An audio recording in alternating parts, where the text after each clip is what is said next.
কত গাফিলতি, কত উদাসীনতা দেখাবেন? জানেন তো সুন্দরবনে ম্যানগ্রোভ চুরি হচ্ছে, চুরি নয়, ম্যানগ্রোভ কাটা হচ্ছে। এখনো কাটা হচ্ছে ম্যানগ্রোভ, এবং কেটে দোকান তৈরি হচ্ছে।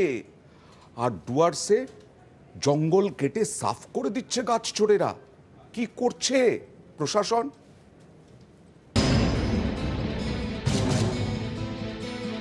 দিনে দুপুরে জঙ্গল চুরি, উত্তরবঙ্গের ডুয়ার্স থেকে দক্ষিণবঙ্গের সুন্দরবন। দেদারে চলছে জঙ্গল সাফ।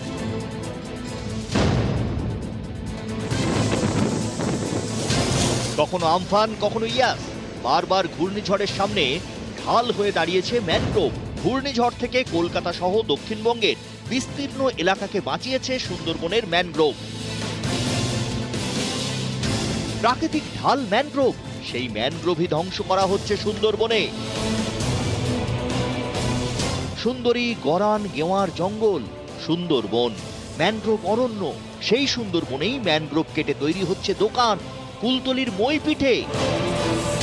ম্যানগ্রোভ থাকলে পরিবেশ বাঁচবে, ঘূর্ণিঝড় থেকে বাঁচাবে, কিন্তু তাতে কি?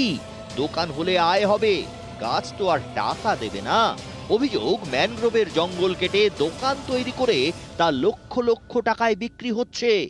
ম্যানগ্রোভ ধ্বংস করে সেই নদীর যে পাড় আছে সেগুলোকে ছোট ছোট গুমটি আকারে ভাগ করে দিয়ে সেখানে কনস্ট্রাকশন তোলা হচ্ছে, এবং এলাকায় কান পাতলে শোনা যায় যে সেখানে এই যে গুমটিগুলো প্রায় 2 থেকে 10 লক্ষ টাকা পর্যন্ত এইরকম ভাবে বিক্রি করা হয়েছে শাসক দলের মদতে। জঙ্গল কেটে সেখানেও ভেড়ি বানানো হচ্ছে, নদী পর্যন্ত চুরি হয়ে যাচ্ছে। তৃণমূল নেতারা কি না করতে পারে। এসডিও ডিএম এর কাছে আমরা যাব, যারা এই ঘর বাঁধছে এবং যারা বিক্রি করেছে তাদের অবিলম্বে দৃষ্টান্তমূলক শাস্তি হোক।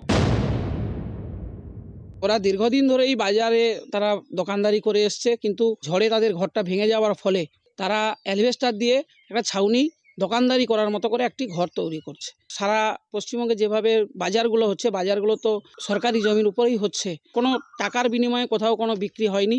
এটা মিথ্যে এবং অপপ্রচার।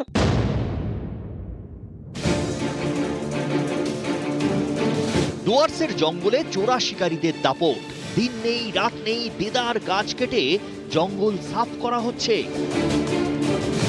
গাছের কাটা অংশে এমনভাবে মাটির প্রলেপ দেয়া হচ্ছে যাতে মনে হয় আগে গাছ কাটা হয়েছে। এমনই অবস্থা জলপাইগুড়ির বানারহাটের মরাঘাট জঙ্গলের।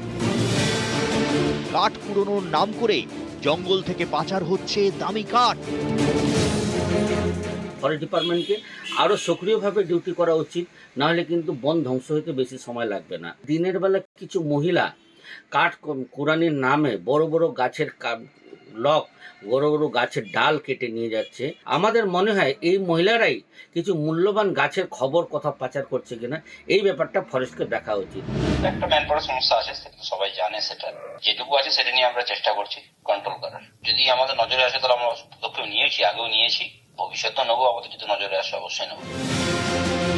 একের পর এক গাছে কোপ, এর জেরে কোপ পড়ছে বাস্তুতন্ত্রে। জঙ্গল থেকে লোকালয়ে চলে আসছে পশুরা। কবে হুঁশ ফিরবে প্রশাসনের? কবে সক্রিয় হবে বন দপ্তর? প্রশ্ন স্থানীয়দের। অর্পণ মণ্ডল এবং রকি চৌধুরী, নিউজ 18 বাংলা।